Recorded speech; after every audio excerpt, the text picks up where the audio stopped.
নমস্কার বন্ধুরা। দেখো, তোমাদের ভিএসওর জন্য, ভিএসও লেয়ার 1 এক্সামের জন্য এক দুটো ইম্পর্টেন্ট ফর্মুলা নিয়ে আমি আজ উপস্থিত হয়েছি। তো আমাদের কৃতকার্য, দেখো কৃতকার্য যেটা আছে, দেখো কৃতকার্য হলো প্রযুক্ত বল ইন্টু বস্তুর সরণ, ঠিক আছে।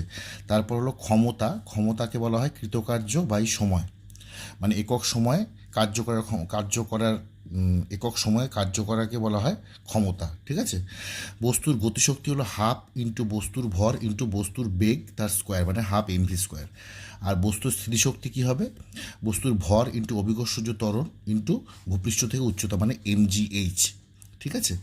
তো দেখো, প্রশ্ন কিন্তু আসতেই পারে যে ধরো প্রযুক্ত বল 5 নিউটন বা 10 নিউটন বলে দেবে, কৃতকার্য তোমাকে হয়তো বার করতে দিতে পারে, বস্তু স্বর্ণও দেওয়া থাকবে, মানে এই তিনটে রাশির মধ্যে যে কোনো দুটো রাশি তোমাদের দেওয়া থাকবে এবং তোমাদের কিন্তু আরেকটা বার করতে হবে। সিমিলারলি ক্ষমতাও তাই, কৃতকার্য বাই সময় আমরা জানি।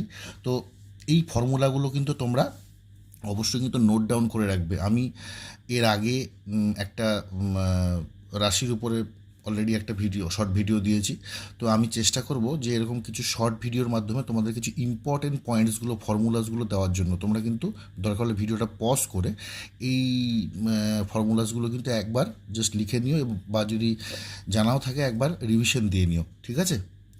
আর বস্তুর গতিশক্তি হাফ এমভি স্কোয়ার, আর স্থিতিশক্তি যে এমজিএইচ, এটা দিয়েও কিন্তু অঙ্ক কিন্তু এসেছিল এর আগে, তো এবারও কিন্তু আসতে পারে। আর একটা জিনিস দেখো, জুল আর আর্গের মধ্যে সম্পর্ক, 1 joule equal to 10⁻⁷ erg, okay. আর 1 হর্স পাওয়ার মানে অশ্ব ক্ষমতা, হ্যাঁ, 1 অশ্ব ক্ষমতা হচ্ছে 746 ওয়াট। বাস এটা তোমাদের মনে রাখলেই হবে। অঙ্ক কিন্তু আসতে পারে যে হর্স পাওয়ার আর ওয়াটের মধ্যে সম্পর্কটা কী। তো তোমাদের অনেক অনেক অঙ্কে হয়তো জুল থেকে আর্গে কনভার্ট করতে হতে পারে, তাপের ক্ষেত্রে বলছি, আবার আর্গ থেকে জুলেও কনভার্ট করতে হতে পারে। তো এটা কিন্তু খুব ইম্পর্ট্যান্ট একটা পয়েন্ট, তাই আমার মনে হলো যে তোমাদেরকে এটা দেওয়া দরকার। তাই ভিডিওটা আমি এটা দিয়ে দিলাম। তো তোমরা এটাকে কিন্তু নোট ডাউন করে রাখবে, ওকে।